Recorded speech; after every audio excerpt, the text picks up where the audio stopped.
I can't find good fried chicken in the UAE, right? That was a good intro. So I wouldn't call myself an entrepreneur. You don't enjoy it? Nah, like right now I'm really not enjoying it. If this agency just disappeared today, I have no idea what I'll do next. Middle East has a huge problem, huge. Spill the tea. I've never done sales. I've never sent an outreach email. How do you do what you do without sending a sales? Everything. You can turn your personal brand into a business and not know it. It's like whatever's meant for me will be mine, and what's not, it's not. People don't really relate to perfection. And oftentimes it's the people closest to you that you're most afraid of seeing your content. I'm the opposite. I'll block you. It's a great tip then, guys. Yeah. Just do that and see what happens to your engagement. Listen, yeah.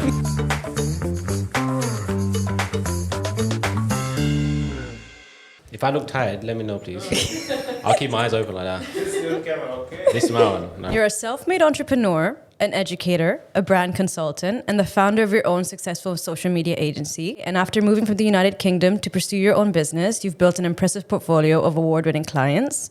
So, without further ado, tell us about your move here and like what prompted you to move to Dubai in the first place. That was a good intro. Thank you. Like I don't even call myself, I wouldn't call myself an entrepreneur, but yeah, like I like that intro. Oh, really? Why not? Send me that, I'll copy that. My new Instagram bio. The way I see it is someone that's like running a successful business comfortably. Do you know what I mean? For me, it's like it's always up and down. Yeah. And two, it's like I don't enjoy it. You don't enjoy it? Nah. Like right now, I'm really not enjoying it. Why? You do have an agency, right? I do, yeah. So it's like I'm really hating client work. Okay. Like the fact that if I'm not present, nothing gets done. Right. So if I want to go back home to London and visit family, then it's like I have to take a break. And when I come back, this is what happens. I just done, like I said, 22 shoots in 10 days. Yeah. All because I went to London for a week. Yeah. Do you know what I mean? So you haven't been able to like turn off or switch off really? yeah. And it's like the money's really reliant on me working. I know. Do you know what I mean? Not that obviously you Yeah. should work, but Yeah. like me physically being there on shoots and filming and I stuff. get you. Yeah. So right now, like it's not really something that I'm enjoying. But the business side of things I love. I wanted to touch on you not enjoying it because I know recently you started like a video series kind of documenting your burnout. Yeah. Which I found really interesting. And I was enjoying watching that because it felt very like authentic. And it's not something you see every day. Like people don't really, showcase that side of their lives or when they're feeling down. So tell me what prompted you to start that video series in the first place? When I made the video about me feeling lost, it was because I was in a position where I was just like, I know 28 isn't old, but I feel old. Not at all. You know what I mean? Close to Yeah. 30, I'm scared of 30. Yeah. And I'm just like, do I want to do this? Like, do I want to be a videographer at the age of like 36, 37 and a client shoot holding a camera? Like, I don't know, like if that's my calling. Even though it's my best skill and it's my favorite skill, I just didn't know whether that's what I want to work towards. So I was like, okay, like what else can I do? And then that's when I just got myself into this rut and I was just like, felt lost. And I was just like, I don't know if this agency just disappeared today, I have no idea what I'll do next. Really? Yeah, like I really don't know. Like obviously I have interests, like I love clothes and I love like music and I love traveling and I love all of those stuff. But in hindsight, like if the agency was gone, I don't know what I'd do next. So tell me about when you started this agency. What were you doing before this? So when I was in the UK, I graduated in science. And then I was like, yeah, science isn't for me. I had a camera that I was doing like music videos for that artist before. And I did like a video for like D Block Europe. And I was like, okay, I'm kind of enjoying this. And then social media wasn't around at the time when I graduated. It was just kind of coming about. And I found this like apprenticeship in a company called Live Nation. And the apprenticeship was for Wireless Festival. Oh, wow. That's big. Yeah. It's a big name, yeah. So when I graduated, I was like, am I really going to be a graduate going into an apprenticeship? Like, apprenticeships are made for those that don't want to go to uni. And do you know what I mean? So I was like, is this the right choice? I got the job and I was like, you know what? Social media is new. It might be exciting. And then that's how I got into social media. And then from there, I just kind of grew. Every time I hopped jobs, my position went higher and higher and higher. And then my last job, I was a social media manager for a travel company. They will hold events like across the world. And my job was literally just manage the social pages, go to these events, film it on my phone, put it in the stories, fly back home. And it was a sick job. But then COVID came. And when COVID came, events company and travel company, those two was hit hard. And this company was both. It was hit so hard. And I don't know if they had it here, but in the UK, during COVID, people were put on furlough. So I was put on furlough. And then while I was in furlough, I just started exploring more like the creative side. A good friend of mine now, his name's Omar Chowdhury, and he owns a company called Feed Source in the UK. He just kind of like offered me a chance to kind of just go there, create, and have the freedom to kind of create while I'm on furlough. I thought I knew as much as I could about videography and photography. And when I got there, I was just learning a lot more about the photography side, product photography, and so on. And then I think I got to a stage where I was just like, I start questioning like, what's next? I've always kind of toyed around the idea of like living in Dubai or America. And America didn't handle COVID well, as the UK didn't either. But Dubai was like the UAE was like the only place that really handled COVID really well. Do you know what I agree, mean? yeah. So it was like the best option. So I was like, you know what, I'm going to figure this out. I'm going to go to Dubai. I didn't have a business at this point. I was working. So I was like, okay, the best way to go there is find a job, And no one was hiring because it's still COVID. So who's hiring in COVID? No one. And then, okay, like I done interviews. It looked like it's going to go well. And then I didn't get a job. And I was just, do you know what I mean? And if I got the interview, it must mean people are hiring, but maybe I'm just not cut out for it, etc.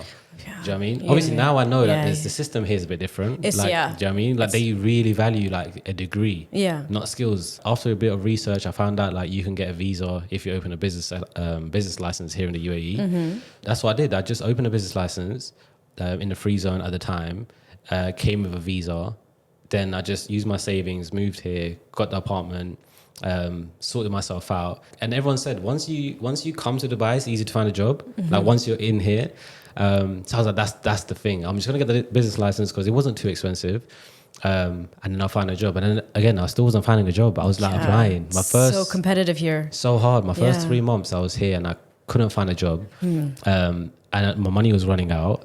So I was like, I don't know what to do. And I had a business license. I was like, you know what? Let me see if I can put this to use. With that event that I used to work at, the travel company, I met with like important people within the hotel industry.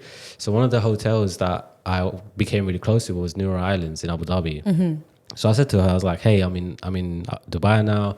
Let's meet up. And I was like, look, I would love to do a video for you for free. I just want to kind of just film. It's a new country. It's exciting. Let me put my camera to use. And I did that video. And then from there, everything just became what it is today. Wow. Do you know what I mean? That one video, I sent that to everybody, like, put it on my socials, put it out there, put it out to my contact list and stuff. And then from there I just started getting like other hotels and other brands and things like that. And then it just, within a year, I had worked with like brands that I dreamed of when I was in the UK. And that's just what became what it is today. I mean, I think it's so powerful that you mentioned that, because I was going to ask you about the power of networking for you. I totally agree. Like, it is very competitive in the job market here. And I feel like in Dubai, it's literally all about networking. I mean, I watched one of your TikToks before.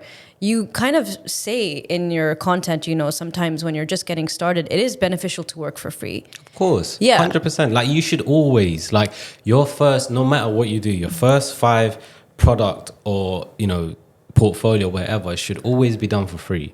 If you get paid for it, congratulations. Do you know what I mean? Like, it's good to get paid, of course, but that shouldn't be your expectation, you know. And I think that goes around with every industry. Like, even I was talking to my friend the other day, and we was talking about starting a clothing line, and I was like, your first like 10 pieces, don't sell it.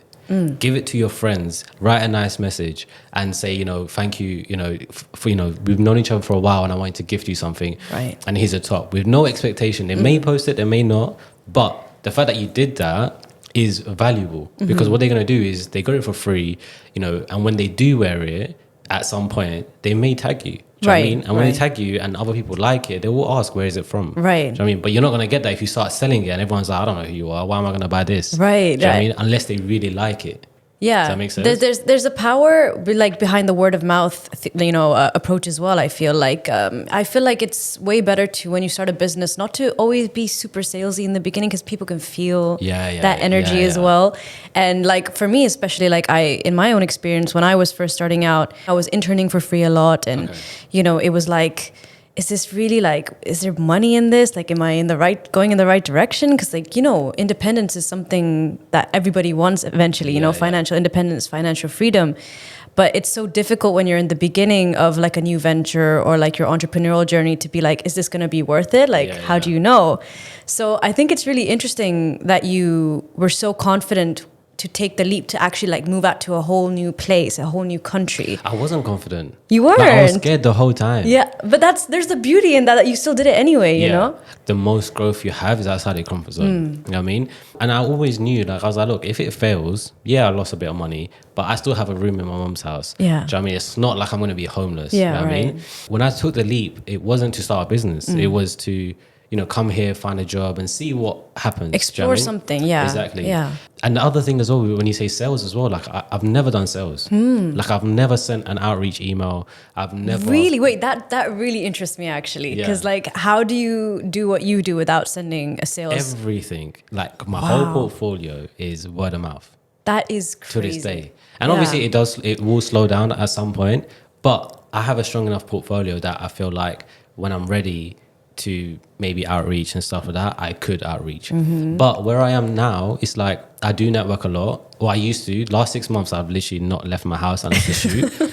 But before that, like I was networking a lot. No matter where I was kind of, and I mastered this thing. Like I don't know if there's science to it or what, but I mastered this thing where like when I network, I never like mention what I do and who I am. Okay. Never. I always talk about them. It makes them feel like important, like, oh, he's asking about me. And then they start to have this kind of like liking towards you. Because it's like, why are you asking so many questions about me? Right. Not so many questions, but like, why are you interested in me in general? Yeah. And then slowly you just find yourself kind of like liking each other and you're like, okay, well, we should meet up for coffee next time and da. And then the other thing I did was when they asked me like what you do, I never ever told them my own agency. Wow. What do you say? I always used to say I'm a videographer or a photographer because let's say they're at dinner and someone says, oh, I need a photographer. Straight away, they're going to think, oh, I just met one yesterday. Yeah. Do you know what I mean? If I said I'm an agency owner, what's the likelihood of someone's going to be like, I need an agency? Right. Do you know what I mean? I agree with you on this, by the way. I feel like people are more trusting of like an individual that they know versus like this idea of like a organization or a business. And I see that as well. Like I completely agree. That's why like even for us, like I get a lot of people that approach me through content of me talking or speaking because they feel like, oh, they know me as a person. Yeah. Or like they'll approach me in my DMs and it's the same thing. It's like versus DMing on the agency account, they'll just come to me, you, exactly. like the individual itself. And it makes so much sense because I would do the same thing. Like I would rather speak to a human, exactly. like a person I feel like I would connect with. I haven't even like launched the agency's social media page, the new one. Yeah, like I haven't even got a social media page anymore. Do you feel like there's a need to when you already are doing? Yeah, I don't think so. I think it's just good to have just for social proof. But the importance of it is not like you die hard, you need one. Yeah. Like a lot of my inquiries come through my personal Instagram or LinkedIn, or just word of mouth. Because you have a really strong personal brand at the moment on your Instagram. I would say like, maybe you don't think so, but I think so. I feel like that's how I discovered you as well. I actually, funny story, I think I found you on TikTok. And I saw like the behind the scenes of you creating, and that's when I was like, oh cool, like this is nice. Yeah, this is what he does. And you were just posting pieces of your content. So I would say like you have a very strong established personal brand, and that helps at the end of the day. How important do you think it is now today in like the creator economy to have a personal brand if that's what you want to do? I think that should be everyone's number one focus, no matter what. Whether you're a business owner, whether you're an influencer, or just a general creator in general. I think your person... Look, how often do you go and follow a company page? Do you know what I mean? Yeah, rarely. Yeah, rarely, right? Yeah. But if you found the founder of it, you're more likely to follow them, right? And that just goes across the board with everything. Like the only company page I probably follow is like a blog site like Complex. Do you know what I mean? Just to get the news or music and stuff like that. Yeah, exactly. What's trending. Yeah, but that's because they are providing some value in that sense. Whereas a business page, like what value are they really providing? They're just showing, it's like a show off thing. Right. You know what I mean? So it's good to have a business page for sure. But I think your personal brand is the most important thing. And I've been saying this like for the last few months. Like your personal brand should be your number one focus. 100%. No matter what you're doing. Because at the end of the day, you can turn your personal brand into a business and not know it. That's such an interesting take. I feel like not a lot of people realize this. No, they don't. No. And I'm sure you've seen this a lot. Yeah. You see someone just randomly come up with this new business idea, and the idea seems so great, but there's just nothing there. Like for me to be like, let me check it out. Right. Do you know what I mean? Whereas I know it's huge, but let's just say if someone like Drake said, just one post and said, dropping my new t-shirt. Yeah. How many people are going to flock to that? Everyone, right? A lot of people, yeah. Do you know what I mean? But if I said it like, oh, I'm going to drop like a suit company, like a suit, who's going to go there? No one. That doesn't fit my brand. Personal brand, yeah. So focus, I think number one, focus on your personal brand. And then number two, think about your content. Don't just post anything and everything. I think it's good to have a mixture of things, but think about your content. You're a brand consultant, so you've worked on a lot of like brands and probably in terms of their strategy and helping them, you know, decide what to post and what not to post. Yeah. So what do you see are some of the biggest mistakes that people make when it comes to their content strategy or what they're posting? What do they get wrong? And if they're not getting results, do you see a common pattern as to why they're not getting those results? In the Middle East or just generally? Let's say Middle East, this region, yeah. Middle East has a huge problem with fake followers and engagement problems. Huge. Spill the tea. Do you know what I mean? Yeah. And I understand, you know, like there was a time when numbers was important. So having a lot of followers seemed like it was the best thing to do. Yeah. But and I'm having a situation with a client of mine now, and it is that they may have, you know, bought fake followers or they boosted their post. Right. And they both hurt you and you wouldn't think boosting does, but what boosting does is it just kind of just shows it to the most basic accounts, but they may not be an engaged account. Like they might not be liking your post and things like that.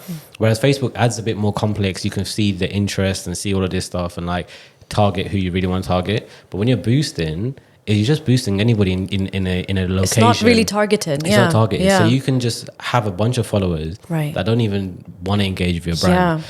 And then what that does is like, you know how like Instagram kind of, when you post a video or a photo, they'll like share it to like 10% of your followers first. Right. And if the engagement is good, then they'll show it to another 10%. And if it's good, another 10%. But if that 10% that they show it to first are the fake followers or the non-engaged followers, then you're just going to have, you know, your content not doing well. Does that make sense? That's so true. And I've noticed that a lot with a lot of brands, big brands as well. Like some of these hotel brands are exactly the same. Like you'll see content's beautiful, you know, pictures are amazing, but the engagement's just not there. No. You know what I mean? And they don't know how to talk to their audience. Yeah. A lot of brands. And not even just brands, people themselves. They just don't know how to talk to their audience. And I think if you got fake followers, delete them. Even if you are losing the numbers, it's more important to have better engagement than high numbers and no engagement. Then two, figure out your tone of voice. Right. You know what I mean? Because I think if you can figure out how your audience speak, then you can speak the same language and you can build that kind of relationship and trust between each other. I agree. And if you can't fix those two, then you're doomed. Yeah, we get so caught up in all these like vanity metrics and we kind of equate them to success, but really they can be like a double-edged sword, you know? Yeah, exactly. They're more harmful in the long run because they're not really providing you with results at the end of the day. But I totally understand why people would equate, you know, a lot of followers with like a successful outcome. I don't personally. I tell my clients, if you're looking for, you know, more followers, I'm not your guy. Yeah. You know what I mean? But if you're looking to increase your revenue or increase your cult community, then I'm your guy. Exactly. Because at the end of the day, number of followers are not going to equal money, but your community will. 100%. So I kind of lay that out first, and I lose some, but the ones I win, we have like such a sick time. I know. What I mean? We have such a sick time. Yeah, this is like a really like cool way to kind of filter out who to work with as well, I feel. Exactly. So you don't want to work with someone if you're not going to be on the same wavelength as them, or they're not going to be on the same understanding level as you. And that can also be really tough as like a business owner or someone who's doing your own thing. How do you filter out people that you work with? And like, what is that process like for you? Are you very picky with that, or are you just kind of like whatever comes I'll take? I'm super picky for sure, but I'm also not picky. Okay. Which is weird. So if it's someone that, you know, that I know and I genuinely like, and they come to me with they need help, I'm more inclined to help, even though the results might not be the greatest results. Just to get them started, Right. I'm more than happy to help. But I have no problem saying no either. Okay. I had a client that was like, yo, we need to hit 100K followers by the end of the year. And my thing was like, oh, sorry, I'm just not the agency for you. And I said to them, and I was like, you know, I'm sure you have other agencies that's promising they can do that for you, but that we can't control. Like you can't control someone pressing the follow button. But I was like, if it doesn't work by the end of the year, come back to me and we'll focus on other things. Because at the end of the day, I think a lot of agencies have ruined the industry. Interesting. Do you know what I mean? Touch on this. They're like over promise and under deliver. You know, they promise they're gonna hit these numbers. And it's like it's always the Instagram metrics or the TikTok metrics. It's never like, at the end of the day, every business wants to do well on social media to increase their revenue so they can keep the lights on. Do you know what I mean? And that's how you got to talk to them. It's like, how can we keep your lights on?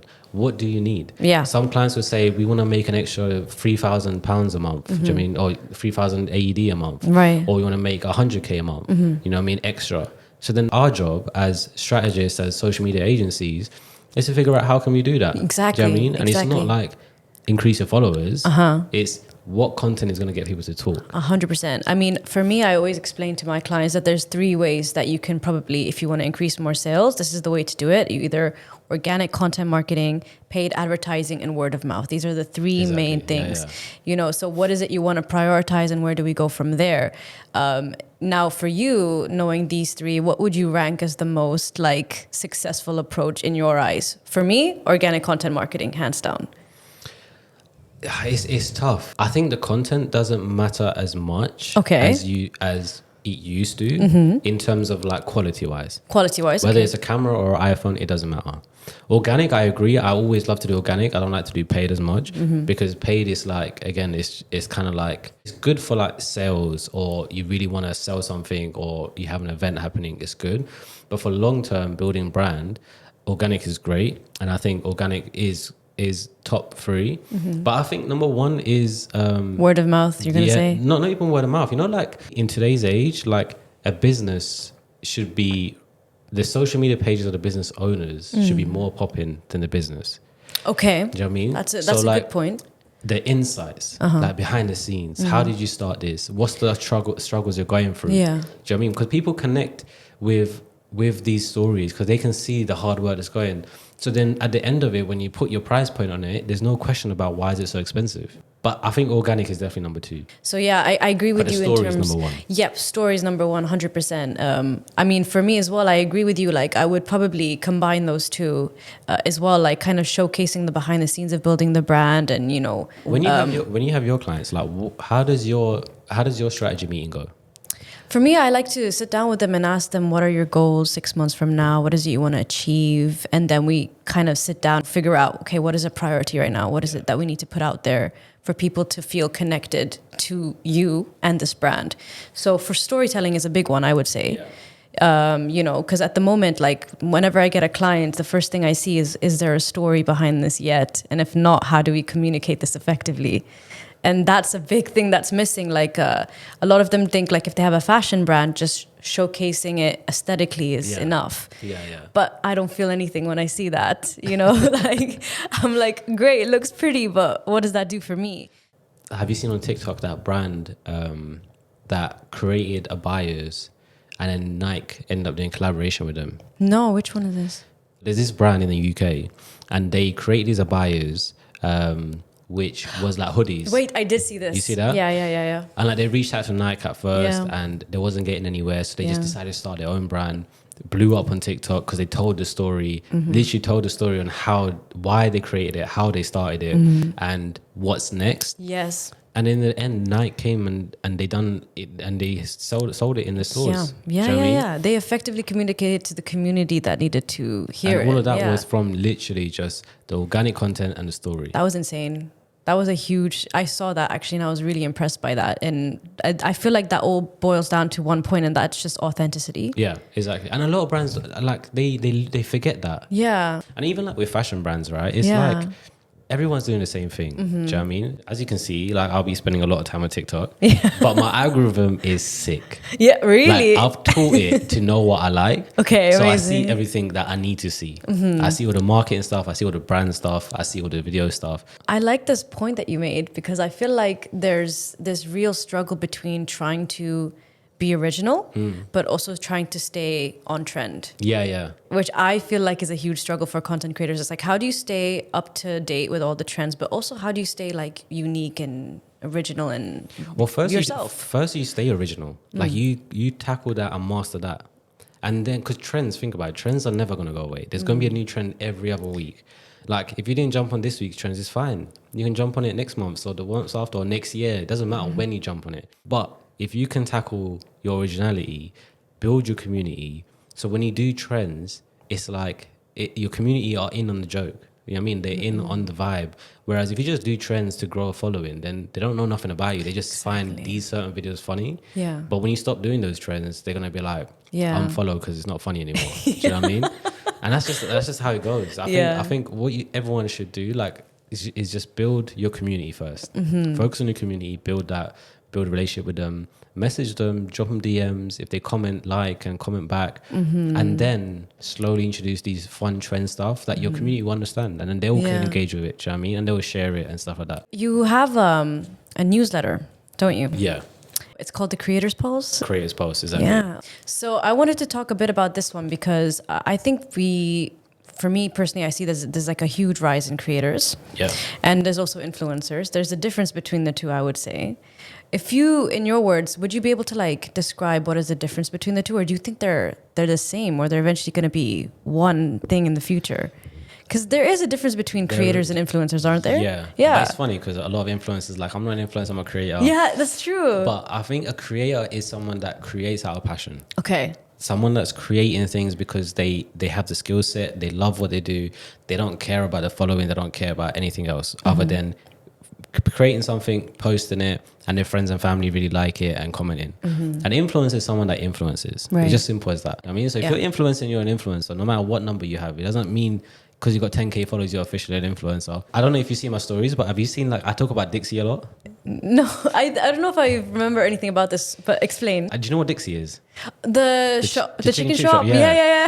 So I talk about it a lot because I miss it. Yeah. I can't find good fried chicken in the UAE, right? So I talk about Dixie a lot. Right. To the point where when people go to London and they go Dixie, they will send me a picture or look where I am. And everyone knows when they see me, they'll be like, have you had your Dixie yet? Oh my goodness. People that I might meet for the first time that follow my stories will also say the same thing. They'll talk about Dixie. That's just part of your personal brand now. Exactly. It's 100%. Like, I'm even considering opening a Dixie here. Like, if I could, I would. I need to contact them. But I love that. Being said, it's like, technically, I'm an influencer. A Dixie influencer. Yeah. Do you know what I mean? Because people are are influencing in that sense. So influencer is just someone that influences, no matter what numbers you have. Just because you have, a certain number doesn't make you an influencer. It's if you can actually influence someone to buy or to follow or to like something, you're an influencer. I mean, I feel like these two kind of economies are like intersecting, the influencer economy and the creator economy. And so for me, it is combining now because look, like when I see these creators talking about the camera they got, they're now influencing me to go and buy it. Right. So it's kind of like becoming one in that sense, but there is also still a differentiation. Yeah. There's still a difference. Yeah, there's a difference. Yeah, exactly. There's a difference between the two. I mean, now that everyone's trying to kind of jump on the creator train and everything, and I think everybody should, because I think you've also mentioned that there's room for everyone, right?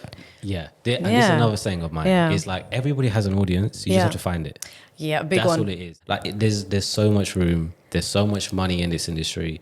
Just because someone else is doing it and they're doing what you wanted to do, they've done it before you, doesn't mean there's no room for you. Right. Everyone. I'll follow these grannies that just do TikTok. Do you know what I mean? I don't know how I became the audience, but they found me. Yeah. There's someone for everyone, Everyone. Like, people think their lives are boring, but I feel like people don't really relate to perfection. No, not at all. A lot of us are chasing perfection. Yeah, which is so ironic because that's exactly what people don't want to see. They want to see the imperfection. Everyone's trying to chase perfection without realizing that you're not going to get the results you want, by doing that. Apart from that, I think, why are we so afraid to just, not be perfect on camera? Why are we so afraid to just, let go and really showcase those uncomfortable moments of our lives? You know what I mean? It just kind of comes down to like how much we value other people's opinions. I guess, that's a huge thing, right? Like I think if you value someone's opinion a lot, then everything's gonna be perfect because this person might say something. Yeah. And whereas if you don't value them, then whatever's good, just post. And oftentimes it's the people closest to you that you're most afraid of seeing your content. I'm the opposite. I don't Really? care if my friends or my family see it. I do not care. I'll block you. You know what I mean? I do not care. I don't need you to see. You are not my audience. Did you never have like a fear of judgment even in the beginning when you started of posting? course. I mean, I only, like, the last 6 months that I've been hiding is when I've been training myself not to care. You know what I mean? I've been hiding for the last 6 months because I've been like trying to find myself, figure my shit out. Oh, sorry, can I swear? Yeah, of course. Yeah, my bad. Yeah. But I'm trying to figure my stuff out. Prior to that, I was constantly worried. Like, I was just like, I need this video to be perfect. And if it didn't get the views, I would archive it. Oh, yeah. Do you know what I mean? I've been there. But now I'm just kind of just like, who really cares? Yeah. Do you know what I mean? I was talking to my friend yesterday as well. Like, we was literally having the same conversation. It was just kind of like, I've realized, especially when you're starting out, it should be quantity over quality. Do you know what I mean? Just bang it out. Just bang out the numbers. Because let's say, I don't know, do you know rapper Ross? No. There's a rapper called Ross, yeah, American rapper. You heard his songs. His songs are RUSS? Yeah. Yeah, I know. So like, he kind of mentions this thing where he's like, for example, if you are destined to become the greatest musician in the world and it's your 100th song that's going to blow you up, would you not create 100 as soon as you can? Or would you wait once a week and they get to a 100th week? You know what I mean? You'll do like 100 days rather than 2 years. And I say the same thing with content. One content can just take you somewhere you do not even know where it's going to. You don't know where it's going to take you. You can't expect it. So just bang out the numbers. If your life is meant to change at your 100th content that you post, get to the 100 quick. Yeah. Do you know what I mean? Forget about the quality. Yeah. Bang out the content. It's so true. Like, I know people are sick of hearing like it's all about consistency and just, keep going. But that's literally, that's all it is at the end of the day. That's all it is. You keep going. Yeah. And then even by the time you get to 100 for your first one and your 100th one, you're going to be like, look how much I've progressed. Like, I've learned and I've gone better and better and better. And then once you've gone to a comfortable space, then focus on quality. Do you know what I mean? Because now you got a community that want to see certain things. Yeah. So focus on the quality and providing that. I always like to get another perspective on all of this because I feel like as marketers, as also videographers, everyone has like a different perspective on like how to navigate the social media world. And it's evolving so rapidly every day. And it won't stop. It will keep changing. Exactly. And you have to be able to like keep up with the changes. Yeah. Do you find that exciting or do you find that draining? How do you feel about being in an industry that's so rapidly changing all the time? I think it depends. I think if you're on top of things, like you're in the industry and you're like attending events and conferences and like around the right people, it's fine, because at the end of the day, if I don't know something and someone mentions something and I want to know about it, I'm more than happy to go and learn about it. I think you can like it's these gurus, man. Yeah. You know what I mean? It's these bloody gurus, man, that's messing it all up. Like, I know. These gurus are like, this is how you get 10K in 3 days and da da da da. Do you know what I mean? And it's like it just doesn't work like that. Do you know what I mean? And I'm sure like a majority of their followers didn't reach the goal. But I think it's for me it's super easy to stay in the know. I have all my notifications on, Google alerts on. I follow the right accounts. My TikTok algorithm knows me. Like, it's just teaching me, do you know what I mean? So it's quite decent. I'm only asking because in the beginning, I know you mentioned like it's difficult to switch off. And like, I agree with you. Like in this industry, everything is like, it really matters how many hours you work and what you do to get paid and to survive. I can't switch off. No, you can't. Yeah. I mean, how can you switch off? Like if you really love it, because it's not a job. Yeah, that's true. You know what I mean? Like, my missus hates it. Really? Like, she wants to talk about something else and I'm talking about my work. And she's like, for once, can you just stop? Do you know what I mean? Oh my God. So it's just me. Yeah. Do you know what I mean? Like, you love it. It's part of you. Yeah. It's just all, and it's all I know. Yeah. Which is why I'm saying, if I lose the agency, what am I doing next? I don't know. Yeah. Do you know what I mean? Reinventing yourself is a very scary thought because this is. But you know what? Mentioning that though, I think reinventing yourself should be a regular thing. Really? Yeah. Okay, touch on this because I don't know if I agree because I find that really terrifying. Really? Yeah. But that's why. That's why. Because it's terrifying. Okay. But I think the reason why it should be a regular thing is because we're going to get left behind. Things move so fast that we can't always keep up at the right time. Because look, we can only get older. We can't get younger. Yeah. You know what I mean? I'm not going to be wearing ripped jeans for the rest of my life. Yeah. You know what I mean, I have to find myself at different stages in life. One day I'm going to be a granddad in sweaters. Yeah. Do you know what I mean? That's true. So it's like, I got to figure it out. So you got to, if you can get in the habit of reinventing yourself and being current and real to yourself, it's just going to be like at the same easy. time, I feel like every day we are kind of changing and we are kind of reinventing ourselves without realizing it. Like every day you're getting better at something, or you change your mind, your opinion on X, Y, and Z, you know. So at the end of the day, we do go through different phases of ourselves. Like the thought of it is terrifying because you're kind of like, well, I'm very comfortable right now. Yeah. Right? But the best growth is outside your comfort zone. That is also very true. So you have to find a balance, I guess. I'm an extremist. Okay. Do you know what I mean? So like, there is no balance. There's no balance. I'm all in or I'm all out. Well, that's probably why you've gotten so far and where you are now. Like you've achieved all the things you've achieved, you know? I mean, I agree. I mean, alhamdulillah, like I've done really well. And like I said, I never imagined having a business. I do not even know how to run a business, figuring out as I go along. I'm just learning as I go along. Everything that is meant for you will be yours. Yeah. Do you know what I mean? So, and you'll figure it out. Do you think you'll ever feel comfortable identifying as like a business owner eventually? Nah. No? Like if you see my LinkedIn or if you see like my Instagram, I do not put in founder. I do not put in CEO. I don't know, like, how can you, like, there's people that are CEO of a one-person company. Yeah. Like, who are you CEO in? Yeah. Do you know what I mean? It's just you. I've It heard makes no this sense. before. I don't have those kind of titles. I just call myself creative director because that is the role that I do. I also think the titles don't really matter. Yeah, I agree. I mean, I think people are just skills- really obsessed with them because it's for other people. Yeah, It's for other people. Yeah, and I think it's more like for like the top 500 companies. Yeah, like, yeah. I think for them it makes sense. I mean, don't get me wrong; it helps if you want to advance in the corporate world. Yeah, exactly. Right, but if you're doing your own thing, I don't know. I think maybe the rules are a bit different. Like when you're a founder, you're a founder. You can't run away from that. Yeah. But why are you going to give yourself the CEO title? Yeah. Do you know what I mean? Like, you don't like that. Yeah. Like I know some people love that, but you don't like some that. people, but it's just like when I see that, for me it's like a put off. Yeah. Like, how many people in your business? Oh, it's just me. Yeah. So you're CEO of who? Do you know what I mean? It doesn't make sense. Yeah. But whereas like I've met amazing creatives. And my thing has always been like from young, I've always been amazing at building brands and building community.